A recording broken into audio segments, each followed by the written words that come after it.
So what is Panopticism? In the late 18th century, Jeremy Bentham released his idea of Panopticism. Essentially, it is a systematic means of control. He envisioned an annular building around the edge of the space. This building is full of cells. Each cell has a window facing a center tower. This tower has windows on all sides open to the annular building. The center tower is home to the supervisors, and the cells are home to the prisoners. The prisoners can always be watched by the supervisors, but are never aware of when they are being observed due to the design of the windows in the center tower. Additionally, they can never communicate with the prisoners in the other cells. The panoptic method of discipline guarantees many things. The prisoners are always an object of information, but never a subject in communication in their observable solitude, ultimately forcing good behavior upon the prisoners. This guarantees order. Additionally, it guarantees that there will be no uprising from the prisoners, as the prisoners cannot communicate with one another. Bentham believed that power should be visible and unverifiable. In this situation, the prisoner can always see the center tower as a reminder he may be being watched, but is unverifiable as they never know if they are, and if so, by whom.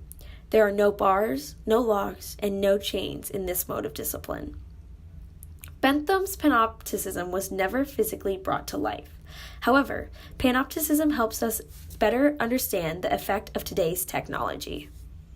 Technology today is able to control society. In one sense, the individual is now the supervisor in the central tower, and the government are the prisoners.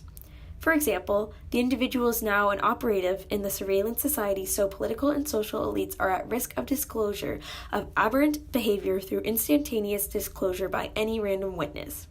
With today's technology, it is so easy to upload a statement, photo, or video to social media and have it viewed by millions of people instantaneously. Politicians are not consistent that any of their actions can be shared publicly.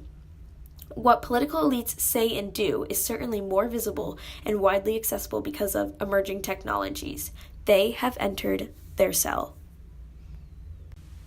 Additionally, we as society have put ourselves in the center tower in the way that we create our reality. Choosing who to follow, what to read, and what information we want to consume helps us self-tailor our surroundings. Defining one's own world has never become so easy. By creating virtual spaces wherein the state has no real control or sanctioning capacity, these evolving media have undermined the state's power to dictate physical relationships between authority and the individuals and between the individuals themselves. The center tower is home to the internet users, and the cells belong to society and those once before in power. Foucault describes how the panopticon method better explains the dynamic of social control and power concepts. Foucault believes that power and knowledge comes from observing others. Panopticism allows for societal acceptance and normalization as a result of the mere threat of disciplinary actions. Seeing is believing, and observation leads to understanding. This mechanism can lead to oppression and the widespread understanding of what is true or not true as believed by society. This is incredibly relevant within today's society. Foucault recognized how the panoptic method plays a role in rhetoric. Widespread persuasion can be dangerous and detrimental if put into the wrong hands. What we as a society can learn from this is to be more conscious of our surroundings and how technology, the government, and public figures are subtly controlling us. It doesn't take a prison and some cells to control the mind of the mass public.